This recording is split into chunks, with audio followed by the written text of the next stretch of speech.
ఈరోజు జిల్లా కలెక్టర్ గారికి, విద్యాశాఖ అధికారి గారికి, తెలంగాణ మాల జర్నలిస్టు ఆధ్వర్యంలో మహబూబాద్ జిల్లాలో పనిచేస్తున్నటువంటి వర్కింగ్ జర్నలిస్ట్ అందరికీ కూడా ఉచిత విద్య జర్నలిస్టుల పిల్లలకి ఉచిత విద్య అందించాలనే ఉద్దేశంతో వినతి పత్రం అందజేయడం జరిగింది. కలెక్టర్ గారు కూడా స్పందించారు, అది అమలే చూద్దామన్నారు. ఇక్కడ దీనికి పాఠశాలలు కూడా స్పందించి కూడా పాఠశాల యాజమాన్యం కూడా దీనికి సహకరించాలి. జర్నలిస్టుల పిల్లలకి ఉచిత విద్య అందే విధంగా పాఠశాల యాజమాన్యం కూడా సహకరించాలి. కార్పొరేటు పాఠశాలలు కూడా సహకరించాలి.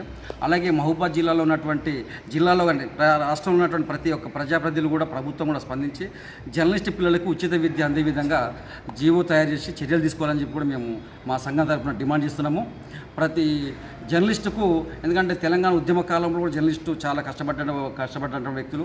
అలాగే ప్రతిరోజు ప్రజల కోసము ప్రభుత్వం యొక్క సంక్షేమాలని ప్రజల్లోకి తీసుకునే విధంగా పనిచేస్తున్న జర్నలిస్టుల పిల్లలకి మాత్రం తప్పకుండా ఉచిత విద్య అందాల్సిన అవసరం ఉంది. ఎందుకంటే ఇప్పటివరకు కూడా దీని మీద ఎలాంటి ఆదేశాలు కూడా ఇంప్లిమెంటేషన్ కావట్లేవు.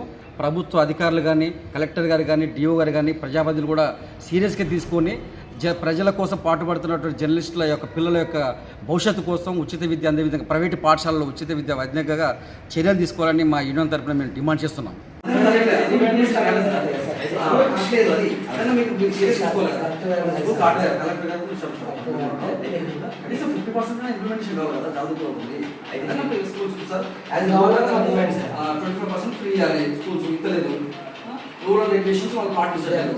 ఈ విధంగా మాకు అవకాశం కల్పిస్తుంది సార్. చాలా మంది జర్నలిస్టులు ఊరు కదా సార్, మీకు తెలుసు కదా మా జర్నలిస్ట్ పర్సెంట్ అప్పుడప్పుడు ప్రోగ్రామ్ పెడితే మేము వేధిస్తాం. ఎందుకు వేధిస్తాం? మాకు సహకరిస్తే మీ దగ్గరికి పోతాం.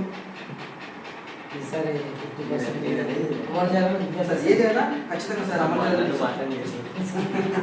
చేయాలి.